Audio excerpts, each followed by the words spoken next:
Hello students, today we are beginning with the third part of nomenclature. In the first part we discussed about history of organic chemistry कि organic chemistry कहाँ से आई है, organic chemistry को किस तरीके से धीरे धीरे इंपॉर्टेंस मिलना शुरू हुई, किस तरीके से इनिशियली ये सोचा गया था कि कंपाउंड्स जो ऑर्गेनिक कंपाउंड्स है वो कि सुपर नेचुरल पावर है उस वजह से बन रहे हैं, लेकिन धीरे धीरे करके यूरिया, एसिटिक एसिड, मीथेन, ये सारे कंपाउंड्स लैब में बनना शुरू हुए।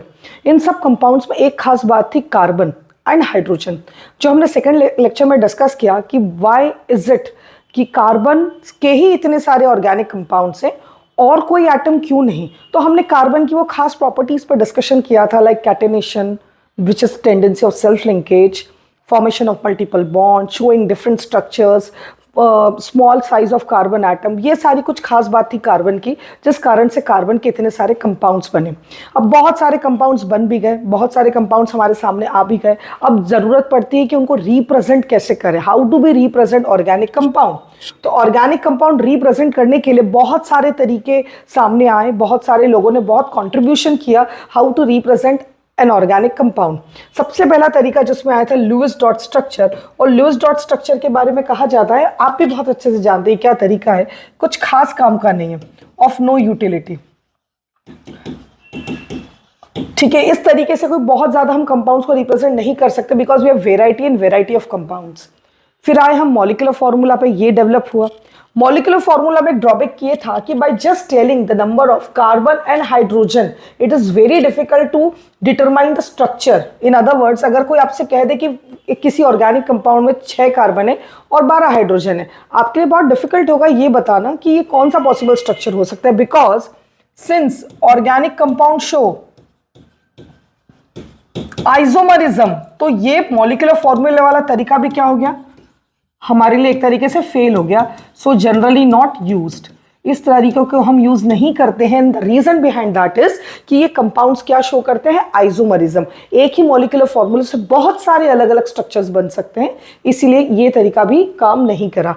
Then the next way, structural formula. हाँ, ये बहुत सक्सेसफुल तरीका था।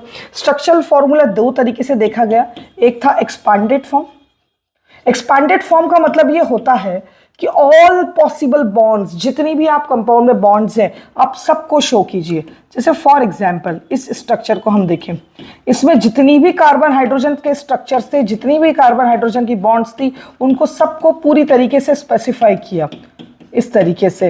ये तरीका था तो बहुत अच्छा, लेकिन आप भी समझ रहे हैं कि 4, 5, 8, 10 कार्बन तक तो it's okay. When there will be a large number of carbon atoms, then representing each and every bond and each and every atom थोड़ा सा डिफिकल्ट हो जाएगा, थोड़ा सा लेंदी प्रोसेस हो जाएगी। इसके काउंटर में हमारे पास एक तरीका आया स्ट्रक्चरल फॉर्मूला में ही, कंडेंस्ड फॉर्म। कंडेंस्ड फॉर्म में उन्होंने कहा कि भाई ठीक है, आप सबको रिप्रेजेंट ना करें, सारी बॉन्ड्स को शो ना करें।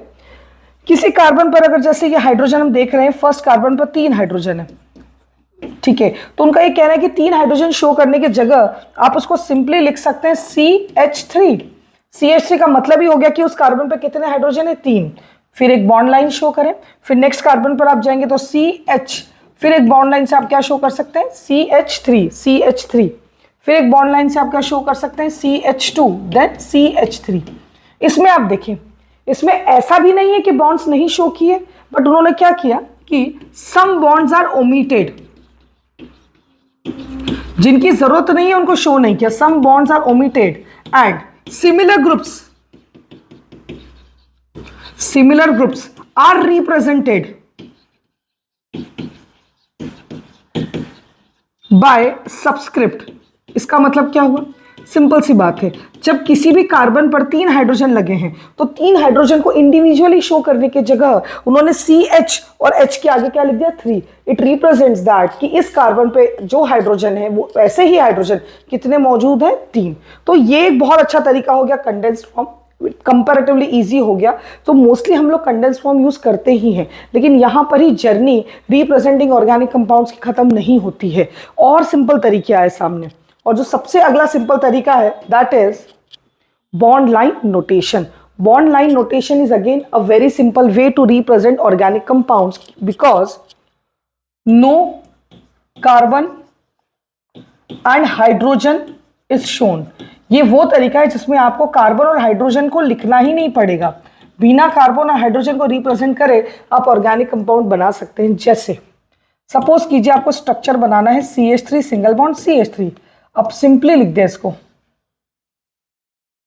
Basically carbon are shown by dots, दो कार्बन के बीच में लाइन रिप्रेजेंट कर रही है उनके बीच की bond, okay, and the remaining valencies by default are understood to be hydrogen. जैसे फॉर एग्जांपल इस कार्बन की एक वैलेंसी इस कार्बन से है और इस कार्बन की रिमेनिंग 3 वैलेंसीज क्या होनी चाहिए, अब सिंस कुछ भी नहीं शो हो रहा है तो हाइड्रोजन। तो this is one of the way.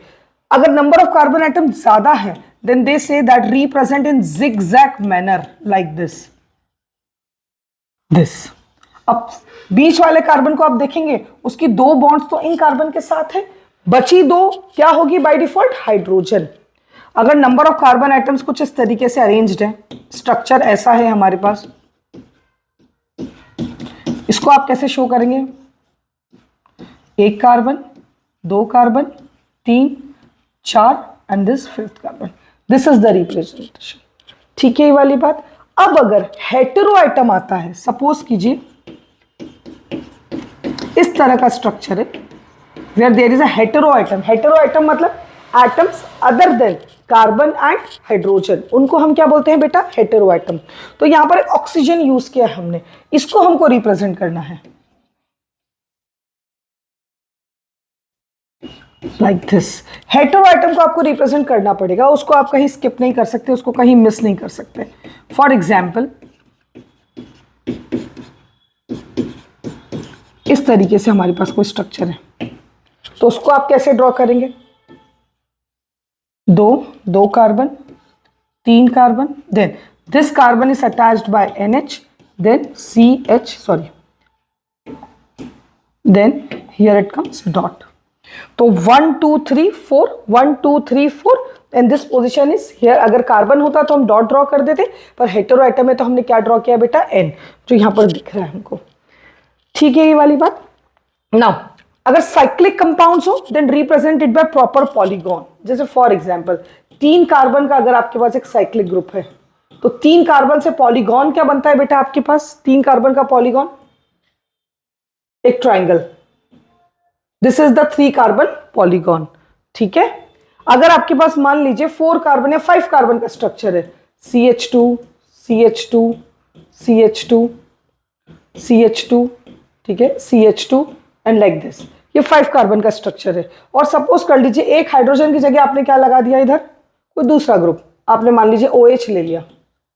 अब आपको इसको पॉलीगॉन फॉर्म में शो करना है, तो आप कैसे शो करेंगे, ये तो हो गया 5 मेंबर्ड का पॉलीगॉन रिंग स्ट्रक्चर जिसको हम बोलते हैं, 5 कार्बन का रिंग स्ट्रक्चर, और हेटेरो आइटम को हमने इस तरीके से रिप्रेजेंट कर दिया। जब हेटेरो आइटम होगा तो यहां पर आप डॉट नहीं लगाएंगे, otherwise there will be a confusion. देखिए ये कार्बन है, ये कार्बन डायरेक्टली O से अटैच्ड है, इट डजंट मीन्स यहां कोई कार्बन है, यहां कोई कार्बन नहीं है। जब इस डॉट से कोई हेटेरो आइटम डायरेक्टली अटैच्ड हो तो उनके बीच में कोई कार्बन नहीं होता है, डायरेक्टली कौन आया है, हेटेरो आइटम। तो ये बॉन्ड लाइन नोटेशन वे भी हम बहुत ज्यादा यूज करते हैं during our preparation, during our journey. जब हम ऑर्गेनिक केमिस्ट्री पूरी पढ़ेंगे तो we prefer condensed form and bond line notation to represent the compound. ठीक है। एक और तरीका होता है that is 3-dimensional representation of a molecule. This is actually 3D view of a molecule. 3D view of a molecule का मतलब क्या हुआ, हम सब कार्बन के बारे में जानते हैं कि कार्बन इज sp3 हाइब्रिडाइज्ड और उसकी ज्योमेट्री कैसी होती है बेटा, टेट्राहेड्रल। तो उसकी जब ज्योमेट्री टेट्राहेड्रल है और वो sp3 हाइब्रिडाइज्ड है, तो अगर आप उसके स्ट्रक्चर को देखेंगे, ठीक है, देखो सबसे पहले एक बात समझो कि sp3 hybridized and bond angle is how much, 109 डिग्री 29 मिनट्स। ये बॉन्ड्स के बीच का एंगल होता है,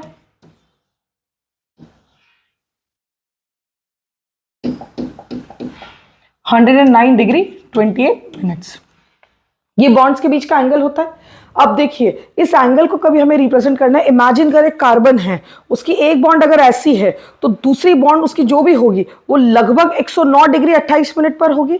और ऐसी 4 बॉन्ड्स का अरेंजमेंट है, और जब ऐसे 4 बॉन्ड्स का अरेंजमेंट होता है तो डेफिनेटली आपके पास एक 3D स्ट्रक्चर बनेगा। उस 3D स्ट्रक्चर को रिप्रेजेंट करने के लिए वो कहते हैं कि अज्यूम करें कि 2 बॉन्ड्स तो एक ही प्लेन में है, इस तरीके से दो बॉन्ड्स कैसे हैं बेटा, एक ही प्लेन में, तो रिमेनिंग टू बॉन्ड्स जो होंगी वो एक प्लेन के बाहर हो जाएगी,